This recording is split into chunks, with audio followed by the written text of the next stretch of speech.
sharaf leh ay ku gabagabaystaan aad iyo aadan ugu faraxsanahay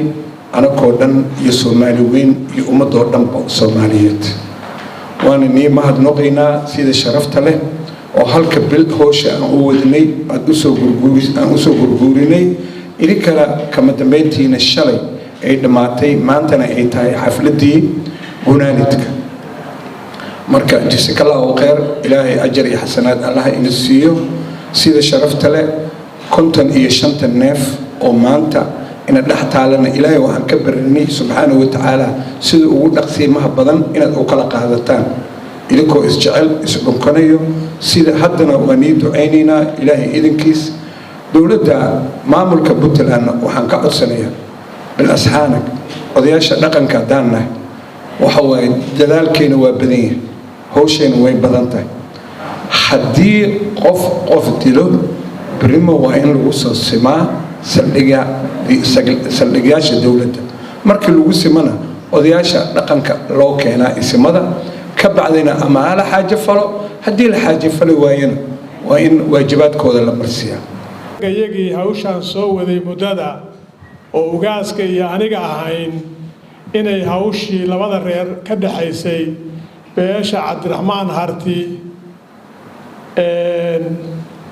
reer geedi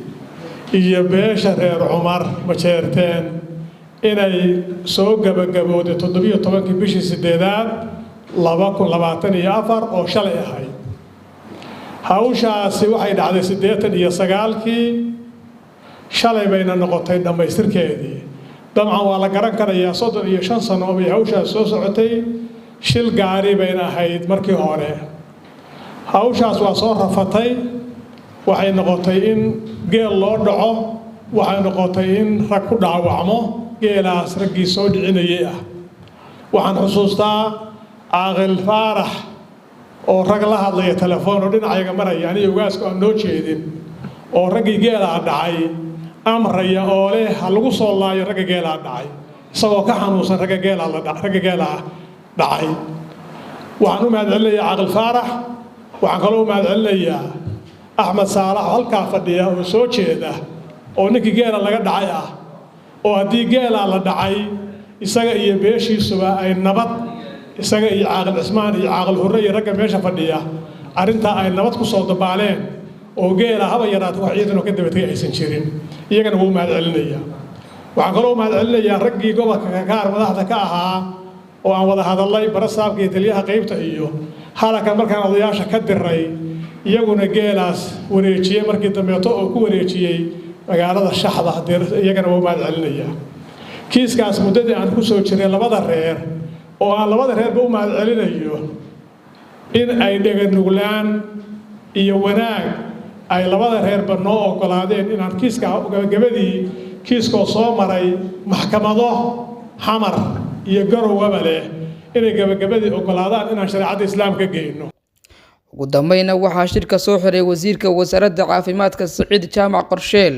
oo bogaadiyay sida ay labada beelood ugu heshiiyeen shil dhacay muddo aad u fog sheegana inay tusaale u yihiin beelaha kale ee deegaanka Puntland lagana dayan doono wanaagga iyo walaalnimada anoo ku hadlay magacii dawladda gaar ahaan madaxweyne muxuu ahaa lugatooro hawshan